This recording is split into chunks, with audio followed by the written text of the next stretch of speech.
What's up？ 今天呢要来跟大家分享我是如何做时间管理的。事情是这样子的，在日更的过程当中呢，我在留言底下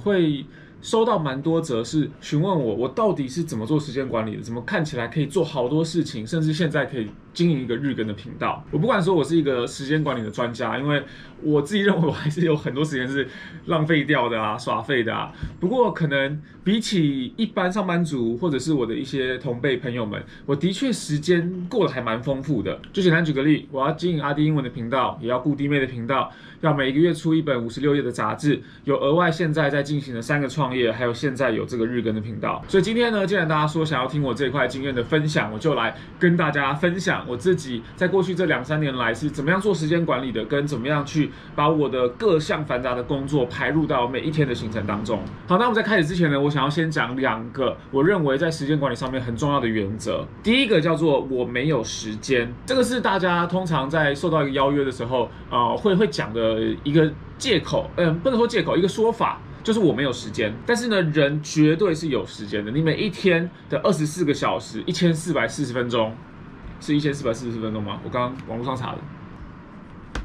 对，1440分钟，你在每一个当下一定都在做某一件事情，而这件事情呢，一定是你当下最想要做的事。所以你其实不是没有时间，你只是没有时间去做那一些优先顺序比较低、你比较不想做的事情而已。如果你真的要塞、真的要挤的话，绝对是挤得出来的。所以我们反推回去就会知道，如果你想要更有效率的使用时间的话，你必须要重新的检视你所在做的每一件事情以及它们的重要程度跟优先程度。就算是一件很无聊的事情，但是如果你可以真的好好的去思考，你到底为什么需要做这件事情，像比如说读书啊、健身啊，在你真正了解到它的重要性，并且把这个心目中的重要性赋予在它身上之前，你永远都不会有时间做这些事情。再来第2个原则叫做帕金森定律，它是一个真正的定律哦。它的定义是，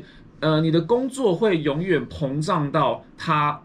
可以完成的时间内。简单来讲就是呢，你给一件事情越多时间，它就会效率越慢，然后花越久来完成。相对的，如果你给它很短的一个时间的话，它就会尽量的在那个时间内完成。那我想这个定律大家应该很有同感吧？有没有过因为 deadline 就在明天后天了，所以你在非常非常短的时间有效率的把一些事情都完成了？所以这个定律在应用上面是什么意思呢？很简单，就是必须要为你的工作设下死线。如果你只是给自己无限的时间可以去完成一件事情的话，你只会花无限的时间去完成这件事情。所以设下死线，我一定要在什么时候之前完成是非常重要的，它可以提升你工作以及时间管理的效率。好的，这就是2个时间管理我觉得比较重要的原则。那接下来我们来看一下我自己是怎么做时间管理的。我身为一个创作者、创业家、自由工作者，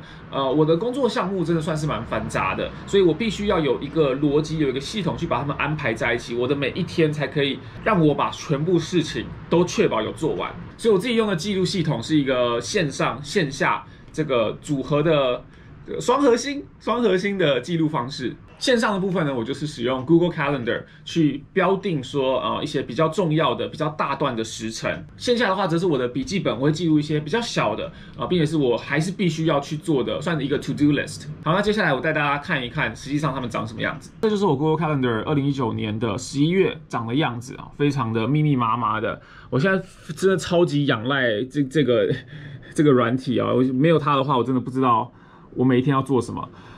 有这么多颜色的原因是因为我会把它分成是，比如说这边有看到这里有 tag， 就是它是事件啊，它是会议，还是它是个人的，还是它是人事相关，还是说它是要贴文，还是它是影片制作，还是它是演讲，还是其他杂项的代办。所以我这样看下来的话，虽然说颜色有点眼花缭乱，不过对我来说它是一个很快的颜色辨别系统，我就可以知道说哪一天大概有哪一些工作，并且这个 calendar 我会把它的细项时间也全部都列出来，我就知道说我在每一个时段最重要的工作或者是一定要跑的行程会是什么这样子。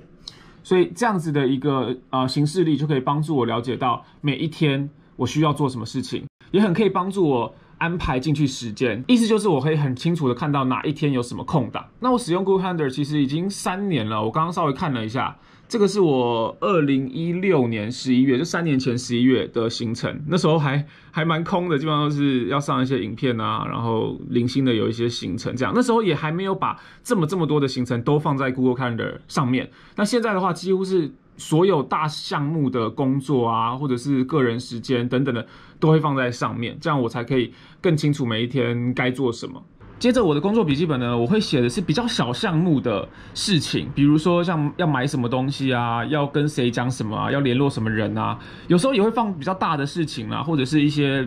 截止日期。但是放上来这个的目的就是我可以不用去思考它，就我只要写上来，我就确保说哦，这个东西我已经记下来，我不会忘记了。这样它就有点像是把我的脑容量可以解放出来，我只要往我的笔记本看，我就会知道说我到底还有什么事情是没有做啊。然后我做完的事情的话，我会像这样子把它这样把它全部都划掉，所以很清楚的可以看到说哪一些事情是还没有做的。那这些事情我就会每一天在 review 的时候提醒自己说，没错，我这些东西都还没有做，那我要找空档找时间去把这些小事给做完。所以呢，我就是用这个双核心的系统，我刚刚真的临时命名了，我觉得还不错。双核心线上线下呢，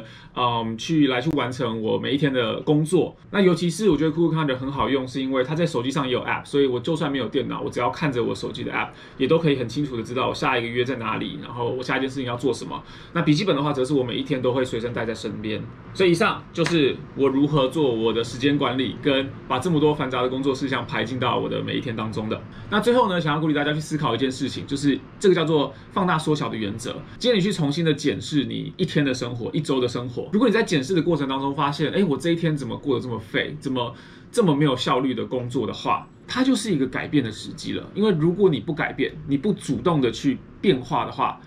你接下来的一个礼拜都会这么过，它会放大成为你1个月、1年甚至10年的生活。好了，我就点到为止啊，不想要太说教。反正呢，这就是我时间管理的方式。那希望今天的分享大家听了觉得